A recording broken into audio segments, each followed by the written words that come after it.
أنفسنا ومن سيئات أعمالنا من يهده الله فلا مضل له ومن يضلل فلا هادي له وأشهد أن لا إله إلا الله وحده لا شريك له وأشهد أن محمدا عبده ورسوله يا أيها الذين آمنوا اتقوا الله حق تقاته ولا تموتن إلا وأنتم مسلمون يا أيها الناس اتقوا ربكم الذي خلقكم من نفس واحدة وخلق منها زوجها وبث منهما رجالا كثيرا ونساء واتقوا الله الذي تساءلون به والأرحام إن الله كان عليكم رقيبا يا أيها الذين آمنوا اتقوا الله وقولوا قولا سديدا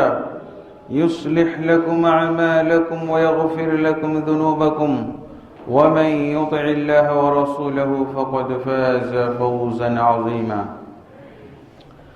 أما بعد فإن خير الحديث كتاب الله وخير الهدي هدي محمد صلى الله عليه وسلم وشر الأمور محدثاتها وكل محدثة بدعة وكل بدعة ضلالة وكل ضلالة في النار أما بعد فأعوذ بالله من الشيطان الرجيم اليوم أكملت لكم دينكم وأتممت عليكم نعمتي ورضيت لكم الإسلام دينا وقال النبي صلى الله عليه وسلم من رغب عن سنتي فليس مني رواه مسلم الحمد لله আল্লাহ তাবারক ওয়া তাআলার অসংখ্য অগণিত হামদ সানা যে আল্লাহ তাবারক ওয়া তাআলার অশেষ অনুগ্রহে আমরা সুস্থ অবস্থায় আদাবরস্থ এই সহি আকীদার জামে মসজিদ বাইতুল মামুরে সালাতুল জুমআ আদায় করার জন্য আসার তৌফিক লাভ করেছি ফালিল্লাহিল হামদু ওয়াল মিন্নাহ আলহামদুলিল্লাহি রাব্বিল আলামিন। সম্মানিত মুসল্লিয়ানে কেরাম, আপনাদের হয়তো মনে আছে গত জুমার ধারাবাহিকতায় আজকে আমরা ইসলাম বুঝার যে ব্যাকরণ, ইসলাম বুঝার যে গ্রামার, এই বিষয়ে আলোচনা শুরু করেছিলাম এবং এটা ধারাবাহিকভাবে চলবে। আরও হয়তো কয়েক জুমা আমাদের এই বিষয়ে আলোচনা করতে হবে। এটি একটি আমাদের বাংলাদেশে শুধু নয়, ভারতবর্ষের প্রেক্ষাপটে নতুন আলোচনা এবং এটা একটা না হওয়া আলোচনা। এই আলোচনা হয় না, এই জন্যই তো আমরা ইসলামের বিষয়ে, ধর্মীয় বিষয়ে, ইবাদত এবং আমলের বিষয়ে বিক্ষিপ্ত। তো যেটা আমরা নির্ধারণ করেছি যে সূরা আল মায়েদার মধ্যেই আল্লাহ তাবারক ওয়া তাআলা সূরা আল মায়েদার ৩ নম্বর আয়াতের মধ্যে এই ব্যাকরণগুলোর সূত্র উল্লেখ করেছেন। আমরা ওইভাবে না বুঝার কারণে কিন্তু আমরা এই আয়াত থাকা সত্ত্বেও, এই আয়াত পড়া সত্ত্বেও এবং এই আয়াত আমরা তরজমা তাফসির করা সত্ত্বেও আমরা ঐক্যবদ্ধ হইতে পারি না। ইসলাম আমাদের মধ্যে একরকম নাই, এক চেহারা বিশিষ্ট না। আল্লাহ কি বলছেন? আজকের দিন তোমাদের জন্য তোমাদের দিনকে পরিপূর্ণ করে দিলাম আর আমার নিয়ামতটিকে সম্পূর্ণ করে দিলাম, ইসলামকে তোমাদের জন্য দিন রূপে ধার্য করে খুশি হয়ে গেলাম।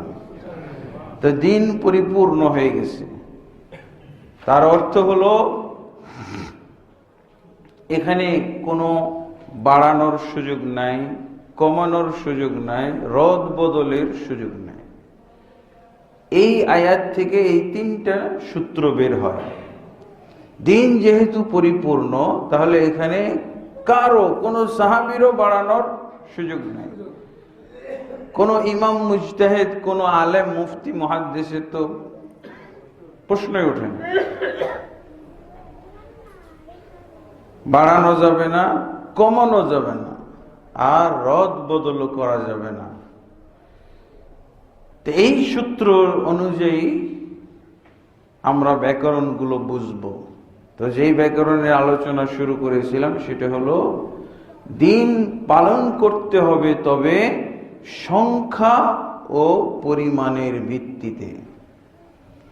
আমি বাড়াবো না, কমাবো না, রদবদল করব না, এগুলো বুঝবো কি দিয়ে? সংখ্যা ও পরিমাণ। একটা হলো ব্যাকরণের অংশ, সংখ্যা ও পরিমাণ নিয়ে ইসলামকে আঁকড়ে ধরতে হবে।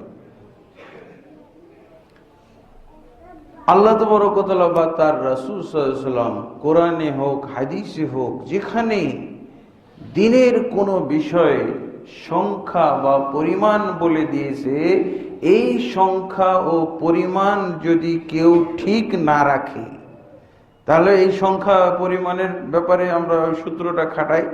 সংখ্যাটা আমরা বাড়াবো না, সংখ্যাটা আমরা কমাবো না, সংখ্যাটার মধ্যে কোনো রদ বদল করবো না।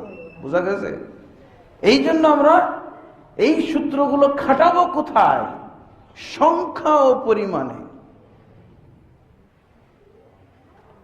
তো সংখ্যা, এই ব্যাকরণটা না বুঝার কারণে জগা খিচুড়ি হয়ে গেছে। কিছু আলোচনা সেদিন করেছিলাম, আজকেও কিছু উদাহরণ না দিলে আমরা বুঝবো না। আসলে আমরা তো শিরক আর বেদাতের বিরুদ্ধে সবাই, গোটা বাংলাদেশ শিরক আর বেদাতের বিরুদ্ধে। কিন্তু শিরকের দৃষ্টান্তগুলো ভাই দেখা যাবে যে শিরকের বিরুদ্ধে কথা বলছে ওর ভিতরে 50-60টা শিরক আছে। বেদাতের বিরুদ্ধে কথা বলতেছে, কিন্তু ওর মধ্যেই শত শত বেদাত আছে। এই শিরক আর বেদাত শব্দ দিয়ে তো কোনো কাজ হবে না। এদিকে কোথায় ধানমন্ডিতে এক বক্তা খুব নাম করেছিল বক্তৃতা খুতবার মাধ্যমে। আমার কাছে অনেক মুসল্লি এসে বলতেছে যে ওই ধানমন্ডিতে একটা মসজিদে খুতবা হয়, মারাত্মক খুতবা, সব সহি। তো সহি খুতবা হয়, সহি আলোচনা হয়। তা আমি তাকে জিজ্ঞেস করলাম যে ভাই, এই যে আলোচনাগুলো শোনেন, এটা খুতবার ভিতরে শোনেন না বয়ানের ভিতরে শোনেন? তখন বলছে বয়ানের ভিতরে। তো বয়ানটাই তো বেদাত। তা আপনি যে বললেন যে অমুক খতিব সাহেব খুব বেদাতের বিরুদ্ধে কঠিন কঠিন আলোচনা করে, শিরকের বিরুদ্ধে কঠিন আলোচনা করে, আপনি এই জন্য ওই মসজিদে যান, ওই খতিবের খুতবা শুনতে যান। তো এই যে আলোচনাগুলো শুনেন, সহি সহি কথাগুলো, এগুলো কোথায় বলে? খুতবায় বলে না বয়ানে বলে? বলছে বয়ানে। তা আবার বললাম যে বৈশে বৈশে বলে না দাঁড়িয়ে দাঁড়িয়ে বলে? বৈশে বৈশে বৈশে যেটা আলোচনা করে, তো এটাই তো বেদাত। এই বেদাত, এনেই তো বেদাত। বেদাতের ভিতরেই বেদাতের বিরুদ্ধে কথা বলে। তো এই যে এটা বেদাত না? বয়ানটা তো কঠিন বেদাত। আল্লাহ রসুল সাল্লাল্লাহু আলাইহি ওয়াসাল্লাম থেকে কিছু সংখ্যার আমরা উদাহরণ নিয়েছিলাম গত খুতবায়। আজকেও কিছু আমরা উদাহরণ নিয়ে তারপরে পরিমাণ, এটা একটা বিষয়, পরিমাণ ভিত্তিক অনুসরণ। সংখ্যা, আল্লাহ রাসূল সাল্লাল্লাহু আলাইহি ওয়াসাল্লামের যুগে ইবাদতের ক্ষেত্রে যা সংখ্যা ছিল, যেই সংখ্যা ছিল সেই সংখ্যাই থাকবে।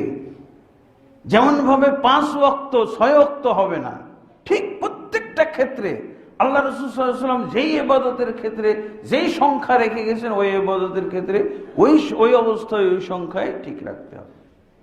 দেখেন আমরা 5 ওয়াক্ত নামাজ ঠিক রেখেছি, 5 ওয়াক্ত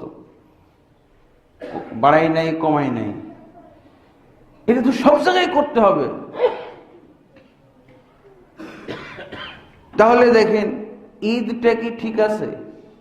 ঈদটা ওরকমই ঠিক আছে? আল্লাহ রাসূলের যুগে ঈদ কয়টা ছিল? কিয়ামত কাল পর্যন্ত ঈদ কয়টা হবে? সাপ্তাহিক ঈদ ছিল জুমা, 3টা বলা যায়। তো 5 ওয়াক্ত নামাজ ঠিক আছে, কিন্তু ঈদ ঠিক নাই কেন? ঈদেরও তো সংখ্যা আল্লাহ রসুল থেকে ফিক্সড করা হয়েছিল। যদি এরা এই ব্যাকরণটা বুঝতো তাহলে এই অন্যায় কাজ করত। ঈদ 5-7টা ঈদ বানাই নিছে মুসলমানদের, ঈদ 5-7টা নাকি, নাউজুবিল্লাহ।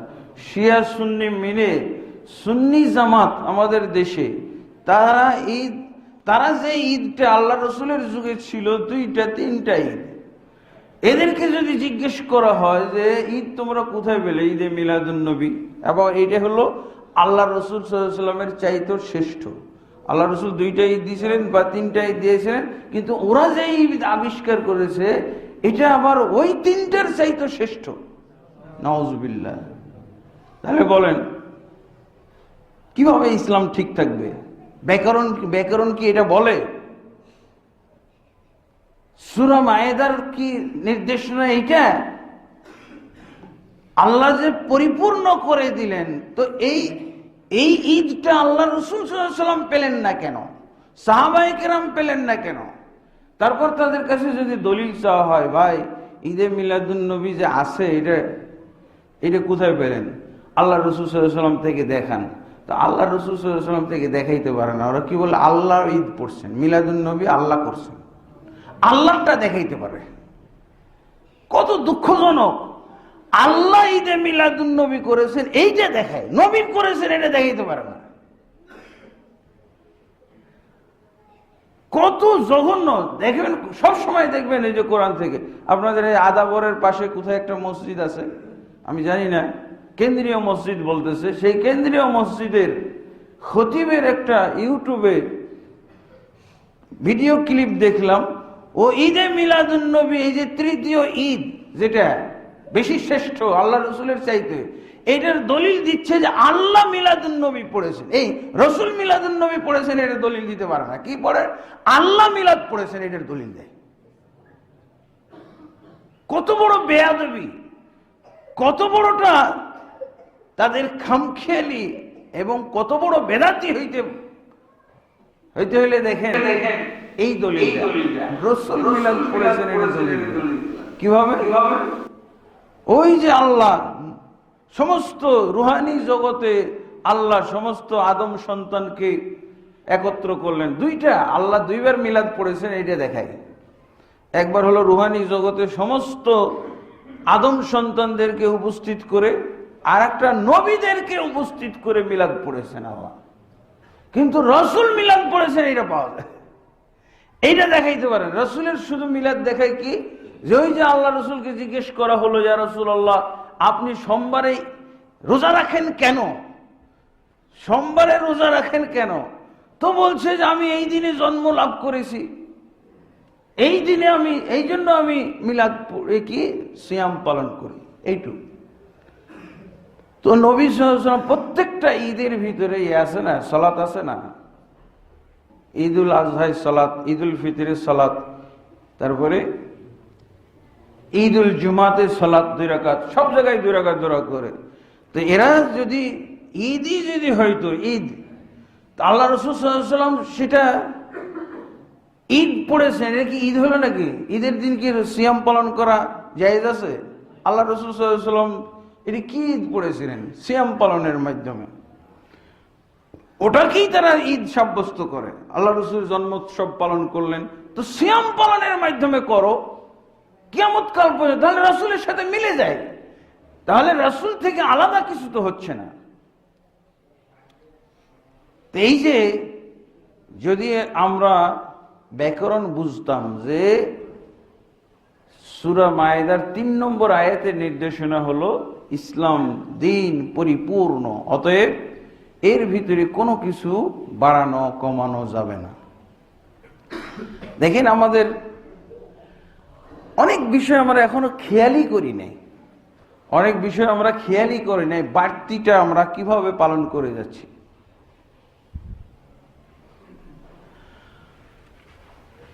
আল্লাহ তাবারক ওয়া তাআলা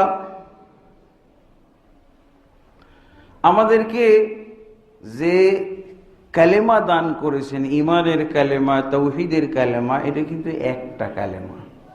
কালেমা কয়টা? একটা। বহু দলিল এর উপরে রয়েছে। তারপরে সবচেয়ে স্পষ্ট দলিল হলো আল্লাহ রসুল সাল্লাল্লাহু আলাইহি ওয়াসাল্লাম থেকে হাদিস এসেছে। মুসনাদ আহমদের 2008 নম্বর হাদিস, সিরা ইবনে হিশামের 88 পৃষ্ঠায় আল্লাহ রসুল সাল্লাল্লাহু আলাইহি ওয়াসাল্লাম বলছেন, কালিমাতুন ওয়াহিদাতুন তুতুনিহা ইয়াদিনু লাকুমুল আজম ওয়া তাসুদু বিহাল আরব।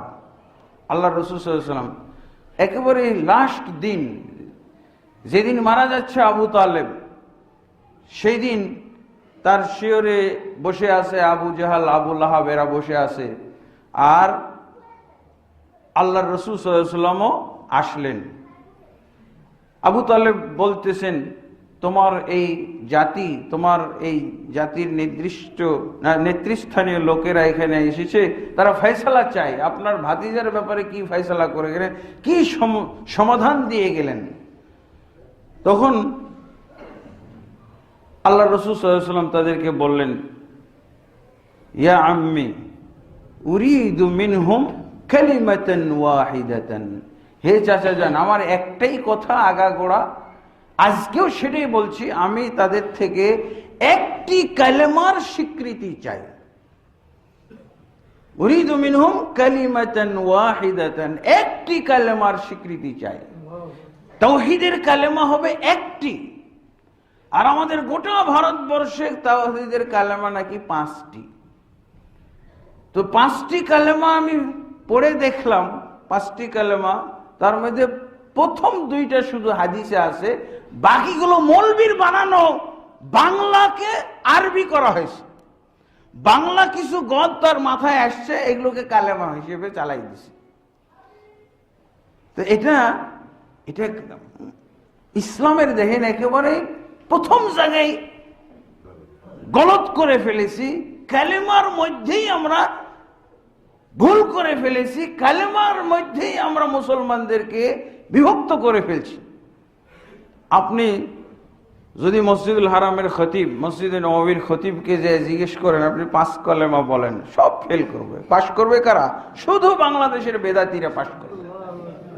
ভারতবর্ষের বেদাতি ছাড়া কেউ পাশ করবে না। ওরা বলতেই পারবে না 5 কালেমা আবার কি জিনিস।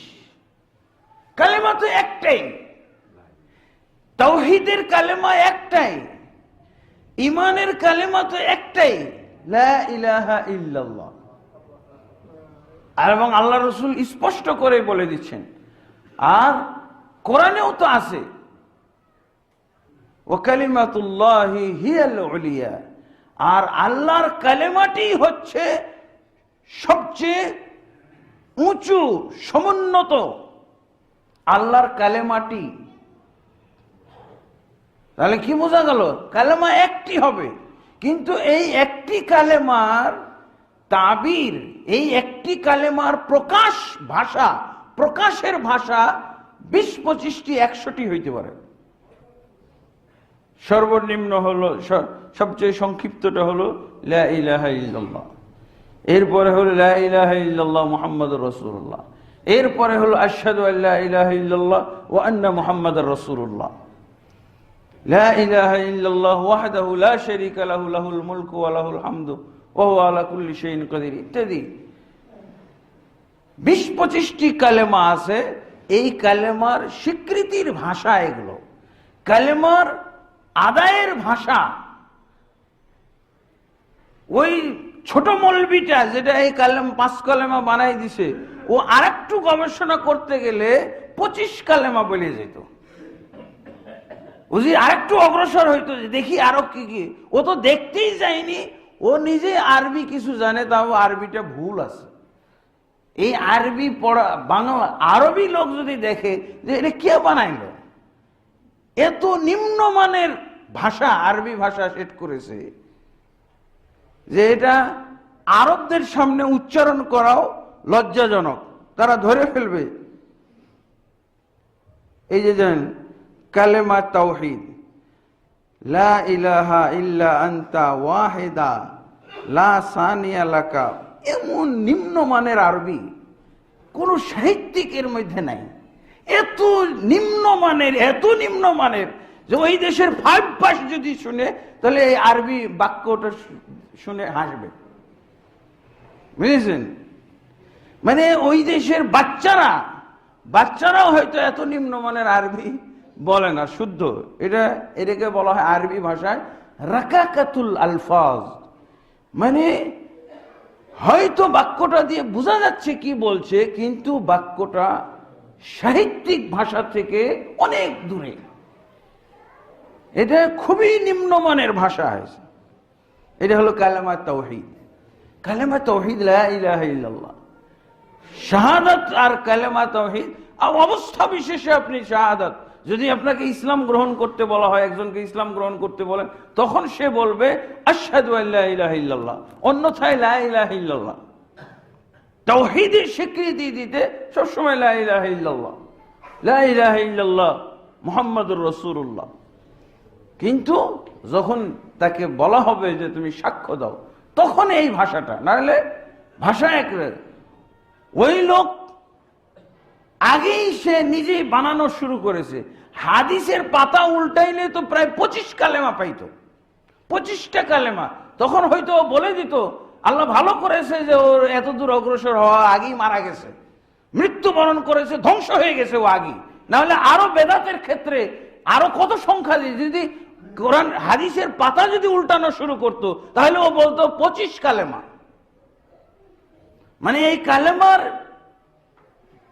অভিব্যক্তি, কালেমা প্রকাশ, কালেমা আদায়ের ভাষাগুলো প্রায় আমার একবার আমি পাতা উল্টাইছিলাম হাদিসের কুতুব সিত্তা, 6খানা হাদিসের কিতাব, তাতে প্রায় 20-এর উপরে ভাষা পাইছি। আমি চিন্তা করতেছি, এ যদি হাদিসের পাতা উল্টায় তারপরে যদি লিখতো কালেমার সংখ্যা, তাহলে তো 25-এর কমে লিখতো না। কালেমা সংখ্যা কত? 25টি। যাই হোক, এই 3টি সম্পূর্ণ, পরের 3টি হাদিসেও নাই, তার সম্পূর্ণ বানানো। তো একজন অনভিজ্ঞ, আরবিতে অনভিজ্ঞ বা বোকাই বলা যায়, হ্যাঁ মূর্খই বলা যায়, কোন রকম হয়তো আরবি বলতে শিখেছিল, সেই এগুলো বানাইছে। এগুলো হয়তো মকসুদুল মুমিনিন, টকসুদুল মুমিনিন এইসব বইয়ে পাওয়া যেতে পারে। নিয়ামুল কোরআন, রাহে আমল, রাহে জান্নাত, এইসব বইগুলোতে পাওয়া যেতে পারে। হ্যাঁ, কিন্তু কোন হাদিসের কিতাবে নেই। হাদিসে কি হবে? তাওহীদ মানেই তো হলো এক। আর সেই তাওহীদের কালেমা, ইসলামের কালেমা 5 হবে কেন?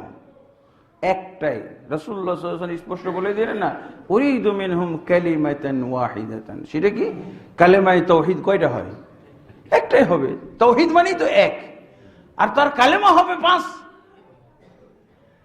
আল্লাহ হলো এক, আর সেই আল্লাহর একত্ব ঘোষণা করার জন্য 5টা কালেমা লাগবে আমার।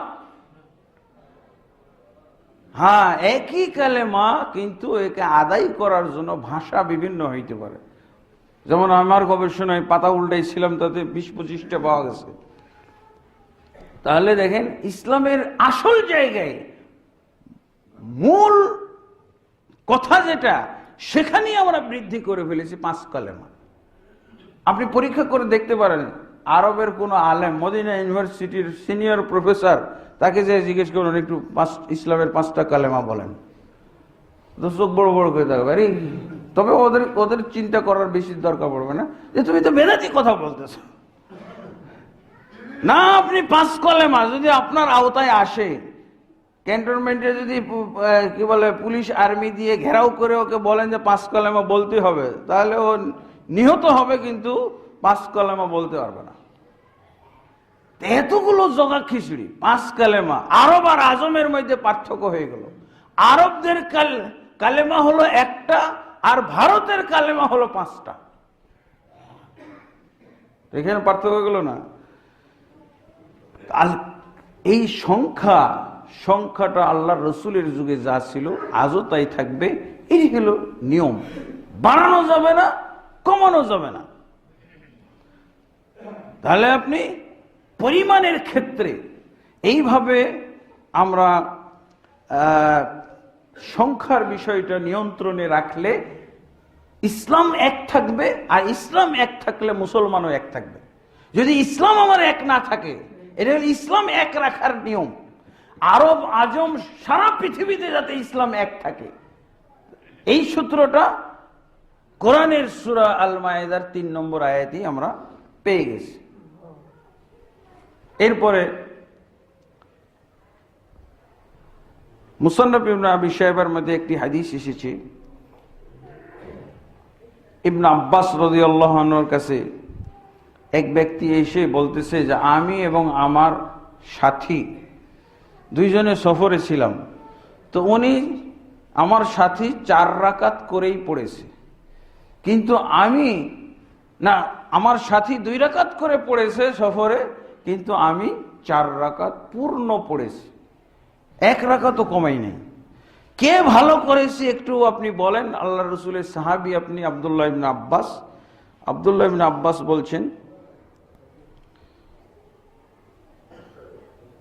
আনতাল্লাযী তাকসুরু ওয়া সাহিবুকাল্লাযী কানা ইউতিম্মু, যে তোমার কথা মোতাবেক আমি যেটা বুঝলাম, তুমি পুরা পড়েছো আর তোমার সাথী সফরে কমিয়ে পড়েছে, 2 রাকাত পড়েছে। তোমার সাথী পরিপূর্ণভাবে সালাত পড়েছে আর তোমারটা কম হয়ে গেছে, তুমি কম পড়েছো। তো কম পড়ার বেশি পড়াটা রাসূল সাল্লাল্লাহু আলাইহি ওয়াসাল্লামের সাথে মিলের উপরে নির্ভর করে। 4 পড়ার পরও তাকে ইবনে আব্বাস বলছেন তোমারটাই কম হয়েছে, রসুলের অনুসরণটা পরিপূর্ণ হয় নাই। আল্লাহ রসুল সফরে কখনো 4 রাকাত পড়তেন না, 2 রাকাতই পড়তেন।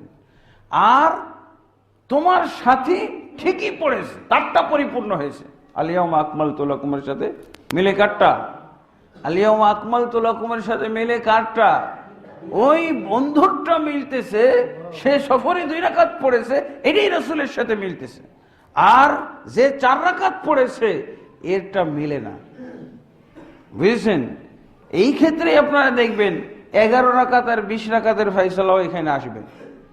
11 রাকাত পড়লে এটা কি রাসূল পড়েছেন, আর 20 রাকাত কে পড়েছেন? বলা হয় যে ওমর ইবনে খাত্তাব পড়েছেন। তো এটা তো অন্যায় কথা। ওমর ইবনে খাত্তাবকে আল্লাহ রসুলের বিরুদ্ধে দাঁড় করিয়ে দেওয়া হলো। এখন হাদিসটা যদি সহিহ না হয় তাহলে ওমরের দোষ নাই, আর আপনার দোষ, বক্তার দোষ, আলেমের দোষ, মুফতির দোষ। মুহাম্মদ সাল্লাল্লাহু আলাইহি ওয়াসাল্লাম 11 রাকাত পড়েছেন, 11 রাকাতই কিয়ামত কাল পর্যন্ত নবীর সুন্নাত।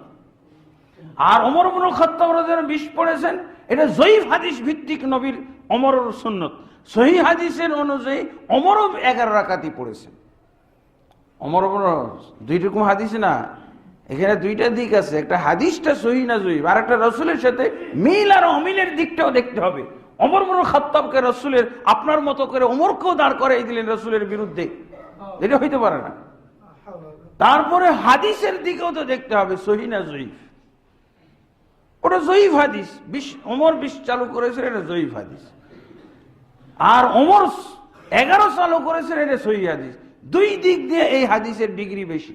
একটা হলো রসুলের সাথে মিলে যাওয়ার, আর একটা হলো সহিহ হাদিস, সহিহ হাদিসের অনুকূল আমল। আল্লাহ রাসূল সাল্লাল্লাহু আলাইহি ওয়াসাল্লাম এই সংখ্যার উপরে খুবই গুরুত্ব দিয়ে গেছেন। আরেকটা হাদিস বলে আমি শেষ করব। আল্লাহ রাসূল সাল্লাল্লাহু আলাইহি ওয়াসাল্লাম আব্দুল্লাহ ইবনে আমর ইবনে আস থেকে বর্ণিত হাদিসে বলছেন, জাআ আরাবিয়্যুন ইলা রাসূলিল্লাহ সাল্লাল্লাহু আলাইহি ওয়াসাল্লাম ইয়াসআলুহু আনিল ওযু। একজন দেহাতি ব্যক্তি, বেদুইন ব্যক্তি আল্লাহ রাসূল সাল্লাল্লাহু আলাইহি ওয়াসাল্লামের কাছে এসে জিজ্ঞেস করলেন ওযু সম্পর্কে। ওযুর নিয়ম বলেন ইয়া রাসূলুল্লাহ, আমি ওযু করব, কিভাবে ওযু করব? তো আল্লাহ রাসূল সাল্লাল্লাহু আলাইহি ওয়াসাল্লাম ওযুর অঙ্গ প্রত্যঙ্গগুলো 3 বার করে ধৌত করলেন। ফারাহু সালাসান, আল্লাহ রাসূল সাল্লাল্লাহু আলাইহি ওয়াসাল্লাম তাকে 3 বার করে ওযুর অঙ্গ প্রত্যঙ্গগুলো ধৌত করা শিখাই দিলেন। ওয়া ক্বালা হাযাল উযু, এটাই হলো আমার ওযু। তুমি আমার কাছে যে ওযুর পদ্ধতি জিজ্ঞেস করেছো, এটাই হলো ওযুর পদ্ধতি, এটা হলো আমার ওযুর পদ্ধতি। আল্লাহ রসুল বলছেন না, সালাতের ক্ষেত্রে রসুলের পদ্ধতি, সল্লু কামা রাআইতুমুনি উসাল্লি, তোমরা আমাকে যেভাবে সালাত পড়তে দেখো এইভাবে সালাত পড়ো। তাহলে কি অজুটাও হলো হাযা উযুই, এটাই হলো আমার অজু, এই অজু তোমরা করবে, এইভাবে অজু করবে। তারপর আল্লাহ রাসূল সাল্লাল্লাহু আলাইহি ওয়াসাল্লাম বলেন, ফামান যাদা আলা হাযা, যে ব্যক্তি এর উপরে একবারও বৃদ্ধি করবে, 4 বার করে যদি ধৌত করে, ফামান যাদা, যে অতিরিক্ত করবে, বাড়াবে, ফাকাদ আসাআ ওয়া তাআদ্দা ওয়া যালামা, আল্লাহ রাসূল সাল্লাল্লাহু আলাইহি ওয়াসাল্লাম বলছেন, সে ব্যক্তি নিকৃষ্ট কাজ করলো এবং সে বিরুদ্ধাচরণ করলো, ওয়া যালামা, এবং সে জুলুম করলো। 3 বারের পর 1 বার বাড়াইলে আল্লাহ রাসূল সাল্লাল্লাহু আলাইহি ওয়াসাল্লাম তার এই অপরাধটাকে 3টা ভাষা দিয়ে বুঝাইলেন। কি? নিকৃষ্ট কাজ করলো, বিরুদ্ধাচরণ করলো, আর কি জুলুম করলো। এই হাদিসটি ইমাম আহমদ এবং নাসাই বর্ণনা করেছেন। তারপরে দেখেন, তাহলে কি বোঝা গেল? আল্লাহ রাসূল সাল্লাল্লাহু আলাইহি ওয়াসাল্লাম যদি ইবাদতের ক্ষেত্রে কোনো সংখ্যা দিয়ে দেন, তো এই সংখ্যা যদি কেউ বাড়ায়, তাহলে সে কি করবে? সে নিকৃষ্ট কাজ, সে দলালাতের কাজ করলো, বিভ্রান্তিপূর্ণ কাজ করলো, গুমরাহি কাজ করলো, তাই না? 3টা শব্দ বলেছেন, 1 বার বাড়াইলে 3টা শব্দ তার ক্ষেত্রে উচ্চারণ করলেন আল্লাহ রাসূল সাল্লাল্লাহু আলাইহি ওয়াসাল্লাম। ফাকাদ আসাআ ওয়া তাআদ্দা ওয়া যালামা, সে নিকৃষ্ট কাজ করলো, সে সীমা লঙ্ঘন করলো এবং সে জুলুম করলো। এবার আসেন, আজকে আমাদের যে বিপর্যয় চলতেছে ইসলামের, আজকে এই ঢাকাবাসীর জন্য ইসলামের আজকে ক্রন্দনের দিন, বুঝেছেন? সুন্নাতের ক্রন্দনের দিন। টঙ্গীর মাঠে কি ঘটছে? হ্যাঁ, আজকে 17 তারিখ না, 17 তারিখে আল্লাহ রাসূল সাল্লাল্লাহু আলাইহি ওয়াসাল্লাম সহিহ বুখারীর একটি হাদিসে বলছেন, সংখ্যা ভিত্তিক যদি দিন পালন এই জিনিসটা বুঝতো, তাহলে আজ টঙ্গীর মাঠ শুধু গরু ছাগলই থাকতো, একটা মানুষও থাকতো না। আল্লাহ রাসূল সাল্লাল্লাহু আলাইহি ওয়াসাল্লাম কি বলছেন? লা তুশাদ্দুর রিহালু ইল্লা ইলা সালাসাতি মাসাজিদ, বাহন প্রস্তুত করা যাবে না, সফর করা যাবে না পৃথিবীর কোন জায়গায় 3টি মসজিদ ছাড়া। 3টি মসজিদ ছাড়া আর পৃথিবীর কোথাও সফর করা যাবে না। আল্লাহ রাসূল বলছেন, মসজিদের কথা বলছেন। মসজিদের কথা বলার মাধ্যমে এটাই বুঝাইতে চেয়েছেন যে ইবাদতের উদ্দেশ্যে, জুমা পড়ার উদ্দেশ্যে, বড় জামাতে সালাত পড়ার উদ্দেশ্যে, 15 ওয়াক্ত নামাজ পড়ার উদ্দেশ্যে, মুনাজাত করার উদ্দেশ্যে, নেকি অর্জনের উদ্দেশ্যে, হজের মতো নেকি পাওয়ার জন্য, আরাফাতের মাঠের মতো নেকি পাওয়ার জন্য। তাহলে 4র্থ জায়গায় যাওয়া যাবে? 4র্থ জায়গায় যাওয়ার কোনো সুযোগ আছে? এখানে 40-50 লক্ষ লোক এসেছে, হয়তো এর ভিতরে 40-50 হাজার আলেমও আছে, মুফতি মুহাদ্দিসও আছে। আমি একেবারেই দলিলের ভিত্তিতে বলতে পারি যে এই জায়গায় ইসলাম বুঝার মতো একজনও নাই, একজন শূন্য। একেবারে 50 লক্ষের মধ্যে একজনও খুঁজে পাওয়া যাবে না যারা ইসলাম বুঝে, ইসলামের ব্যাকরণ বুঝে, ইসলাম বুঝার ব্যাকরণ জানে। একজনও লোক খুঁজে পাওয়া যাবে না 50 লক্ষের মধ্যে। যদি 50 লক্ষ বলে থাকে, তাহলে আমাদের ক্ষেত্রে ইসলাম পালনের ক্ষেত্রে ভিন্নতা, জগা খিচুড়ি, বিক্ষিপ্ততা কেন? ইসলাম না বুঝার কারণে। আল্লাহ রাসূল সাল্লাল্লাহু আলাইহি ওয়াসাল্লাম কি তাহলে ভুল করলেন? আল্লাহ রাসূল কেন বেঁধে দিলেন যে 3টি মসজিদ ছাড়া পৃথিবীর আর কোথাও যাওয়া যাবে না? সওয়াব কামাইয়ের জন্য, জুমা পড়ার জন্য, ইতিকাফ করার জন্য, মুনাজাত করার জন্য, বরকত নেওয়ার জন্য। তারপরে এখানে তো নির্লজ্জের মতো বলাই হয়, কি বলা হয়? যেখানে হজ্জের নেকি গরিবের হজ হয়ে যায়। গরিবের হজ আরব দেশ থেকে এসেছিল এটা গবেষণা করার জন্য। আল্লামা রায়েদ সবরি, আমার কাছে সেই কিতাবটা আছে। আরব থেকে এটা যাচাই করা হয়েছে যে এটা কোনোভাবে সুন্নতের মধ্যে পড়ে কি না, কিন্তু তারা দেখেছে প্রায় ৬-৭টা কারণে এটা বেদাত, এবং তারা ফলাফল জানিয়ে দিয়েছেন মিন আকবরিল বিদআ ফি বাংলাদেশ, হ্যাঁ, ইজতিমা তাবলীগীন ফি টঙ্গী। বাংলাদেশে যত বেদাত আছে তার মধ্যে সবচেয়ে বড় বেদাত যেটা দেখা গেছে সেটা হলো টঙ্গী মাঠে তাবলীগ জামাতের যে ইজতিমা হয়ে থাকে, এটা সবচেয়ে বড় বেদাত। কারণ কি, প্রায় 7টা বেদাত নিয়ে গঠিত, 7 ধরনের বেদাত এখানে সংশ্লিষ্ট হয়েছে, একত্র হয়েছে, বেদাতের সমাহার ঘটে গেছে। এটা বেদাতের একটা গোডাউন। কোথা থেকে আসলো এই বেদাত? এই ইসলাম বুঝার এই যে সংখ্যাভিত্তিক দিন পালন, যারা বুঝবে যে আল্লাহ রাসূল সাল্লাল্লাহু আলাইহি ওয়াসাল্লাম 3টি জায়গা ছাড়া পৃথিবীর কোথাও যাওয়া জায়েজ মনে করে নাই, অনুমোদন দেয় নাই, তাহলে এই অনুমোদনটা কে দিল, কোথা থেকে নিল এরা? আপনি এই কারণে, এই হাদিসের কারণে আপনি যদি মসজিদুল হারামের প্রধান খতিব সুদেশ সাহেবকে এবং হুযাইফি সাহেবকে দাওয়াত দেন, এবারের আখেরি মোনাজাতটা আপনাকে দিয়ে পরিচালনা করতে চাই, যদি 1000 কোটি টাকাও দেন তবুও আসবে না। কারণ ওরা জানে যে এটা 7টি বেদাত সংশ্লিষ্ট বেদাত, একটা সবচেয়ে বড় বেদাত।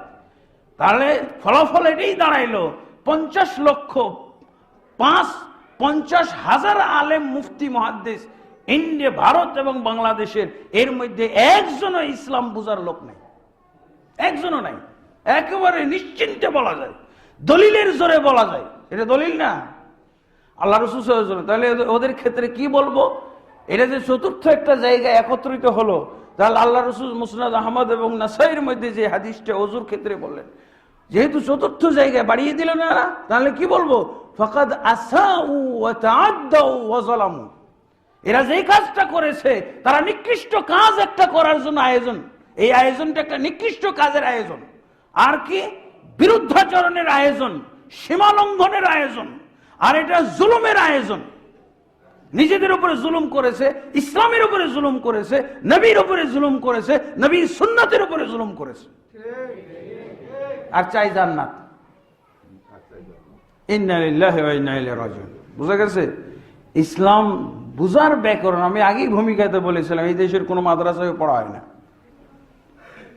দেওবন্দ পড়া হয় না, হাটহাজারিতে পড়া হয় না, নিজামুদ্দিনে পড়া হয় না, কোথাও ভারতবর্ষে পড়া হয় না।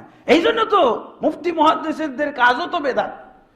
বেদাত শুধু জনসাধারণ এবং মূর্খরা করে না, এই দেশের মুফতি মুহাদ্দিস, সবচেয়ে বড় হুজুর, সবচেয়ে বড় আলেম, সবচেয়ে বড় পীরও করে, বেদাতের সাথে জড়িত। ইসলাম বুঝার ব্যাকরণ জানে না। কিভাবে? রাসূল সাল্লাল্লাহু আলাইহি ওয়াসাল্লামের মৃত্যুর পর একটা ইজতেমার আয়োজন শুরু হয়ে গেছিল। কোথায়? মক্কায়। সাহাবীরা তখন বেঁচে আছেন। আল্লাহ রাসূল সাল্লাল্লাহু আলাইহি ওয়াসাল্লাম যে জায়গায় ইজতেমা করেছিলেন, হুদাইবিয়ার সন্ধির সময় যখন মক্কায় ঢুকতে দিল না, তখন হুদাইবিয়াতে আল্লাহ রাসূল সাল্লাল্লাহু আলাইহি ওয়াসাল্লাম অবস্থান নিয়েছিলেন, কয়েক ওয়াক্ত সালাত পড়েছিলেন। হ্যাঁ, ইজতেমা হইতে পারে অনিয়মিত ইজতেমা। আল্লাহ রাসূল সাল্লাল্লাহু আলাইহি ওয়াসাল্লামকে চিন্তা করে এসেছিলেন যে হুদাইবিয়াতে একটা ইজতেমা করব, ইজতেমা হয়ে গেছে, কয়েক ওয়াক্ত থাকলেন, কত 1400 সাহাবী নিয়ে আল্লাহ রাসূল সাল্লাল্লাহু আলাইহি ওয়াসাল্লাম ওখানে অবস্থান করলেন। কি কারণে ইজতেমা? ইজতেমা মানে একত্রিত হওয়া, কোথাও একত্রিত হওয়া, বক্তব্যের জন্য একত্রিত হওয়া, সভা সেমিনারের জন্য একত্রিত হওয়া, এটা ঠিক আছে। আল্লাহ রাসূল সাল্লাল্লাহু আলাইহি ওয়াসাল্লাম এটা উমরা পালনের সফর ছিল, তারা উমরা পালনের জন্য অনুমতি দিল না কাফের মুশরিকরা, না আপনি ঢুকতে পারবেন না। তখন হুদাইবিয়ার সন্ধি হয়েছিল এই জায়গায়, একটা ইজতেমা হয়েছিল, এটা তো ইজতেমা, কিন্তু এই ইজতেমা ছিল কিসের ইজতেমা? এটা হলো নিরুপায়, বাধ্য হয়ে এই জায়গায় আল্লাহ রাসূলকে অবস্থান নিতে হয়েছিল। তারপর আল্লাহ রাসূল যদি ঘোষণা দিতেন যে এই জায়গাতে যেহেতু একটা ইজতেমা হলো এবং আল্লাহর পক্ষ থেকে সন্তুষ্টি নাজিল হয়েছিল এই জায়গায়, বায়াতুর রিজওয়ান, একটা গাছের নিচে আল্লাহ রাসূল সাল্লাল্লাহু আলাইহি ওয়াসাল্লাম 1400 সাহাবীর বায়াতও নিয়েছিলেন। 1400 সাহাবী আল্লাহ খুশি হয়েছিলেন এই বায়াতের উপরে। যাই হোক, এরপরে আল্লাহ রাসূল সাল্লাল্লাহু আলাইহি ওয়াসাল্লামকে ঢুকতে দেওয়া হয়নি। হুদাইবিয়ার সন্ধির মাধ্যমে এই ইজতেমা খতম হয়েছে, চলে গেলেন আল্লাহ রাসূল সাল্লাল্লাহু আলাইহি ওয়াসাল্লাম। এরপরে আর কখনো আল্লাহ রাসূল সাল্লাল্লাহু আলাইহি ওয়াসাল্লাম এই জায়গায় ইজতেমা করতে আসেননি। কিন্তু সাহাবী, কিছু কিছু সাহাবী বেঁচে ছিলেন, অনেক সাহাবী বেঁচে ছিলেন যারা এই ইজতেমায় শরীক ছিলেন। হুদাইবিয়ার সন্ধির সময় অনেক অনেক ওয়াক্ত সালাত পড়েছেন, এখানে দোয়া, জিকির, আজকার, তাহাজ্জুদ আল্লাহ রাসূল পড়েছেন না এই জায়গায়। কুরবানিও করেছিলেন, কুরবানি করেছিলেন। আল্লাহ রাসূল সাল্লাল্লাহু আলাইহি ওয়াসাল্লামের মৃত্যুর পর বা আল্লাহ রাসূল সাল্লাল্লাহু আলাইহি ওয়াসাল্লাম জীবিত থাকতেই একজন সাহাবী বলতেছেন, সহিহ বুখারীর মধ্যে এসেছে, মুসাইয়িব রাদিয়াল্লাহু আনহু, সাঈদ ইবনুল মুসাইয়িব, সাঈদ হলো তাবী, আল মুসাইয়িব হলেন সাহাবী। উনি হজে আসতেছিলেন। উনি বলছেন যে আমরা পরবর্তী বছরেই ওই এলাকাটা একটু পরিদর্শনে আসছিলাম, যে দেখি কোন জায়গাটায় বসছিলাম, স্মৃতিচারণ, এটা স্মৃতিচারণ হিসেবে মুসাইয়িব রাদিয়াল্লাহু আনহু বলছেন যে আসলাম ওই হুদাইবিয়ার ওই জায়গাটা চিহ্নিত করার জন্য। কোথায় যেন বসছিলাম আমরা 1400 সাহাবী আল্লাহ রাসূল সাল্লাল্লাহু আলাইহি ওয়াসাল্লামকে নিয়ে, আল্লাহ রাসূল এখানে অবস্থান করেছেন আমাদেরকে নিয়ে, একটু স্মৃতিচারণের জন্য ওই হুদাইবিয়ায় গেলেন। তো উনি বলছেন যে জায়গাটা সহজে চিহ্নিত করতে পারলাম না, মনে পড়তেছে না কোন জায়গাটা, অনেক পরিবর্তন হয়ে গেছে 1 বছরের ব্যবধানে। তো উনি চলে গেলেন। এরপরে দেখা যাচ্ছে যে আরো কিছুদিন, কয়েক বছর পর কিছু লোক ওই জায়গায় ইজতেমা শুরু করে দিয়েছে, নামাজ পড়া শুরু করেছে, জিকির আজকার করা শুরু করেছে। পরে মুসাইয়িব রাদিয়াল্লাহু আনহু শুনতে পেলেন, জানতে পারলেন যে ওখানে কিছু লোক যাওয়া আসা শুরু করে দিয়েছে। তো মুসাইয়িব রাদিয়াল্লাহু আনহু তাদেরকে যে কঠিন ভাবে বকাবকি করলেন, ভৎসনা করলেন, তাদেরকে লজ্জা দিলেন যে এই বোকার দল, এই জায়গাতে আল্লাহ রসুলের ইজতেমা হয়ে, আল্লাহ রসুল আমাদেরকে নিয়ে একত্রিত হয়েছিলেন, বসেছিলেন, অবস্থান করেছিলেন, কিন্তু আমরা পরের বছরে এসে স্মৃতিচারণের জন্য জায়গাটা দেখতে এসে আমরা চিহ্নিত করতে পারি নাই, এবং আমরা অত চেষ্টাও করি নাই চিহ্নিত করার। আর তোরা একজনও ছিলি না সেই দিন, তোরা কিভাবে এই জায়গায় ইজতেমা শুরু করলি? নামাজ এসে নামাজ, দোয়া, জিকির, আজকার, এগুলো কে তোরাকে বললো? আমরা রাসূলের সাহাবী, আমরা এটা চিনতে পারি না এবং চিনার প্রয়োজনও বোধ করি না।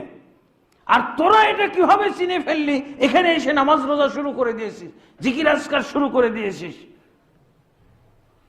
তোরা কি বেশি অভিজ্ঞ না আল্লাহ রাসূলের সাহাবীরা বেশি অভিজ্ঞ? এভাবে প্রতিবাদ করলেন। ইজতেমার চতুর্থ একটা জায়গার মানে চালু হচ্ছে, প্রয়াস চলছে। মুসাইয়িব রাদিয়াল্লাহু আনহুর প্রতিবাদ এরকম। ওমর ইবনুল খাত্তাব রাদিয়াল্লাহু আনহুর যুগে কি ছিল, কেমন ছিল প্রতিবাদটা? ওমর ইবনুল খাত্তাব রাদিয়াল্লাহু আনহুর সাথে উমরায় আসতেছে, তো কিছু লোক বাম দিকে দৌড়, কেন এদিকে দলে দলে লোক যাচ্ছে কেন? ওমর ইবনুল খাত্তাব রাদিয়াল্লাহু আনহুকে বলা হলো যে ওইখানে আল্লাহর যে সন্তুষ্টি নাজিল হয়েছিল, একটা গাছের নিচে আল্লাহ রাসূল 1400 সাহাবী নিয়ে অবস্থান করেছিলেন, ইজতিমা করেছিলেন, এই বরকতের জন্য এই জায়গায় তারা নামাজ পড়তে যাচ্ছে, তারা জিকির আজকার করার জন্য যাচ্ছে। ওমর ইবনুল খাত্তাবকে বলা হলো। মুসান্নাফ ইবনে আবি শায়বা এবং অন্যান্য হাদিস গ্রন্থের মধ্যে এই ঘটনা পাওয়া যায়। বলছি তাই নাকি? আল্লাহর রাসূল সাল্লাল্লাহু আলাইহি ওয়াসাল্লাম কে নিয়ে আমরা এখানে অবস্থান করেছিলাম 1400 সাহাবী, এরপরে আল্লাহ রাসূল সাল্লাল্লাহু আলাইহি ওয়াসাল্লাম একটি দিনের জন্য আমাদেরকে ওখানে আর নিয়ে যাননি, আমাদেরকে যাওয়ারও জন্য উদ্বুদ্ধ করেননি এবং কোনো ফজিলত বর্ণনা করেননি। আর আল্লাহর রাসূল সাল্লাল্লাহু আলাইহি ওয়াসাল্লামের যেখানে অনুমোদন নাই সেই জায়গায় তারা এইভাবে ভিড় জমানো শুরু করেছে, সেখানে যে নামাজ পড়া শুরু করেছে, সেখানে জিকির আজকার করা শুরু করেছে। ওমর ইবনুল খাত্তাব রাদিয়াল্লাহু আনহু অর্ডার দিয়ে দিলেন, ওই যে যেই গাছটাকে তারা ধারণা করছে যেটা বায়াতুর রিজওয়ানের গাছ, ওই গাছটাকে জোর সহ উঠাই ফেলো, ও নিশ্চিহ্ন করে দাও ওই জায়গাটা, কেউ যেন ওখানে না যেতে পারে আর কখনো। ওমর ইবনে খাত্তাব রাদিয়াল্লাহু আদেশ পেয়ে একেবারে ওই জায়গায় নিশ্চিহ্ন করে দেওয়া হয়েছে, আর চিরতরে বন্ধ করে দেওয়া হয়েছে। ওই জায়গায় হুদাইবিয়ার ইজতিমা সেদিন থেকে একেবারে টোটালি বন্ধ। দেখেন আল্লাহ রসুলের হাদিস, আল্লাহ রসুল হাদিসের আমল, কিভাবে হুদাইবিয়ার ইজতিমা চিরতরে বন্ধ হয়ে গেছে। আপনারা কি মনে করেন এই হাদিস সুন্নাহওয়ালা এই সাহাবায়ে কেরাম যদি আজকে বেঁচে থাকতেন তো টঙ্গী ইজতিমা সম্পর্কে কি করতেন? যিনি জ্বর সহ গাছ উপড়ে ফেললেন, জায়গাকে নিশ্চিহ্ন করে দিলেন, নিষেধাজ্ঞা আরোপ করলেন, আমার তো মনে হয় উনি যদি এখানে থাকতেন, বাংলাদেশে এই দৃশ্য দেখতেন, তো গোটা টঙ্গী মাঠকে পুকুর কেটে পানি ঢেলে একেবারে বোঝাই করে দিতেন। আই বেদাতির দল কিভাবে আসবে এখানে ইজতিমা করে বলেন? এই হলো অবস্থা। কিসের কারণে? আল্লাহ রাসূল বলছেন পৃথিবীর 3টি জায়গা ছাড়া আর কোথাও ইবাদতের জন্য যাওয়া যাবে না, আর 3টি জায়গা হলো 3টি মসজিদ। এই হাদিস বুঝে 4র্থ জায়গায় যে যাওয়া যাবে না, আল্লাহ রাসূল সাল্লাল্লাহু আলাইহি ওয়াসাল্লাম 4র্থ কিছু করার ক্ষেত্রে কি বললেন?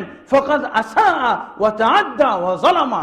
এক কেউ যদি বৃদ্ধি করে, এক বৃদ্ধি করে ফেলে, তাহলে আল্লাহ রাসূল সাল্লাল্লাহু আলাইহি ওয়াসাল্লাম তার ক্ষেত্রে 3টা সতর্কবাণী দিয়েছেন।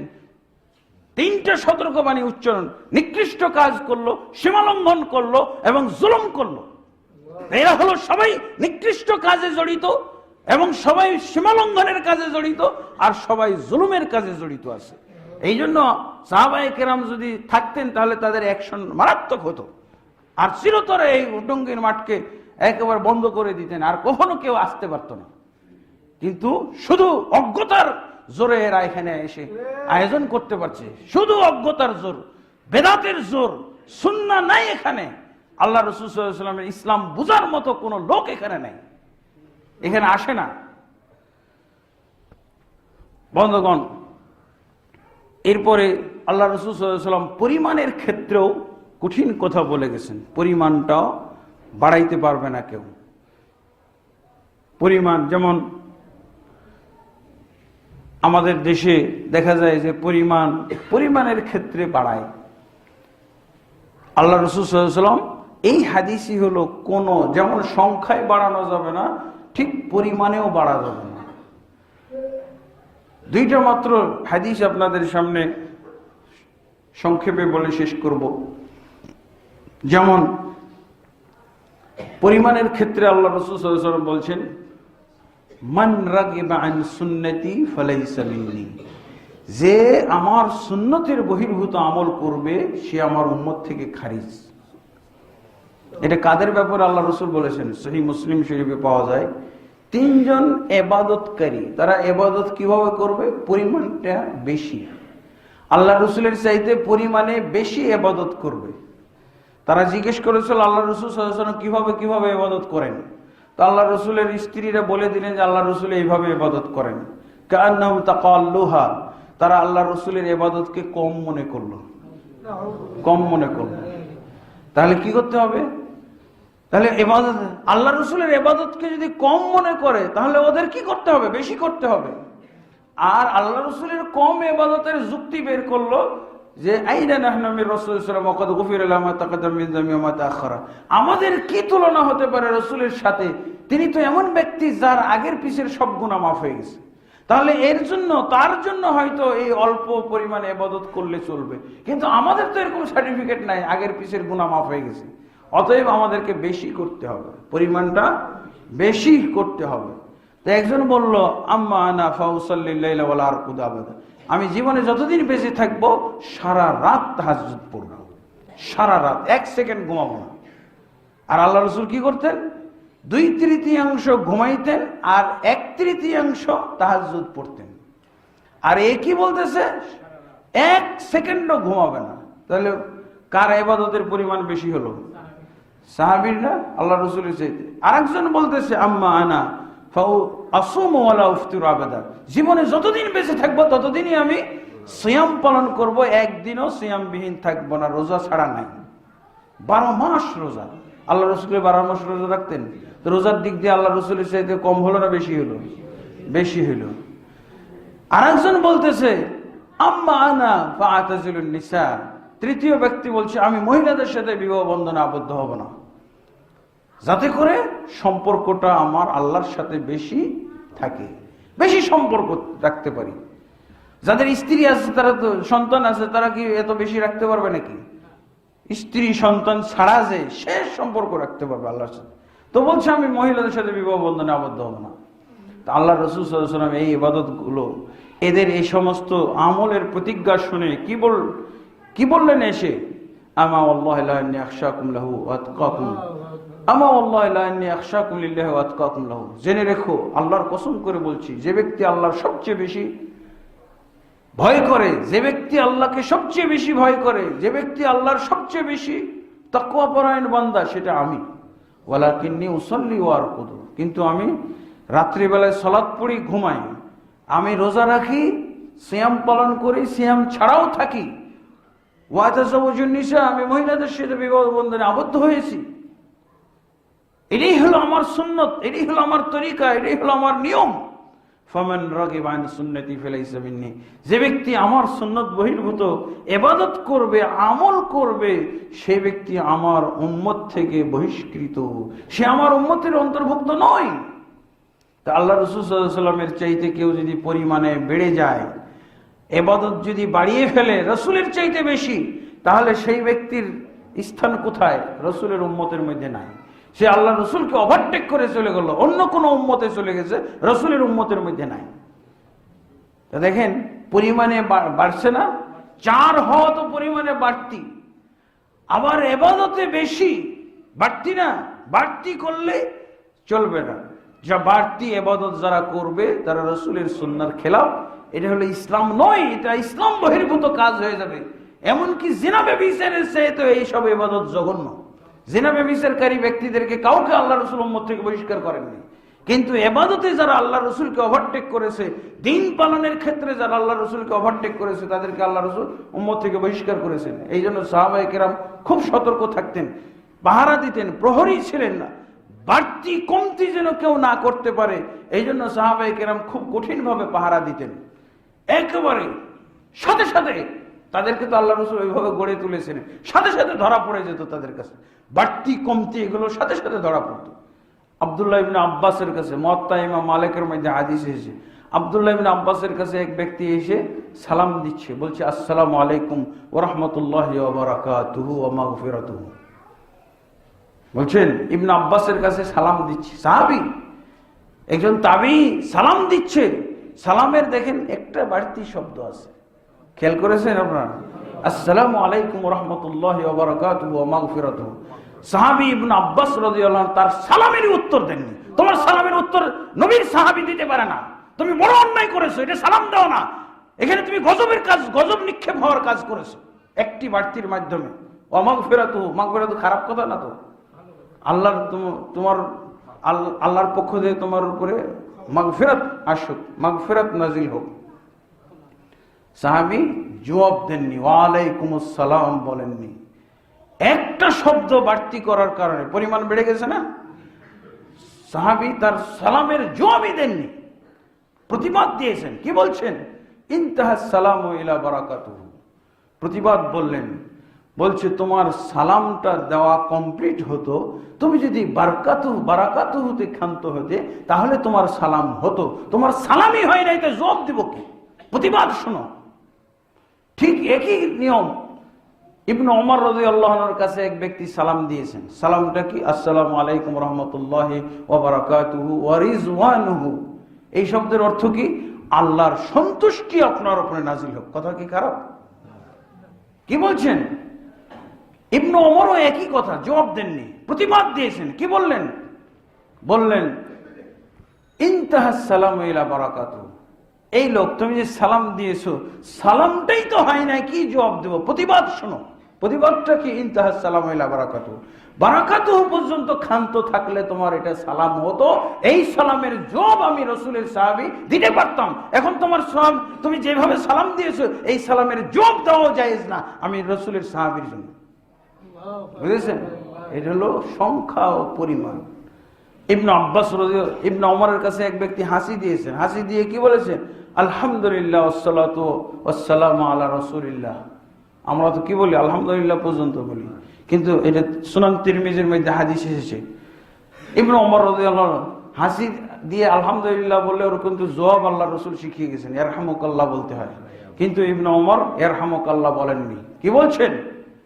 মা হাকাযা আল্লামানা রাসূলুল্লাহ সাল্লাল্লাহু আলাইহি ওয়াসাল্লাম, এই লোক তুমি হাসির যে দোয়া পড়েছো আর যেই দোয়া শুনলে জবাব দেওয়া হয়, এই দোয়া তোমার হয় নাই।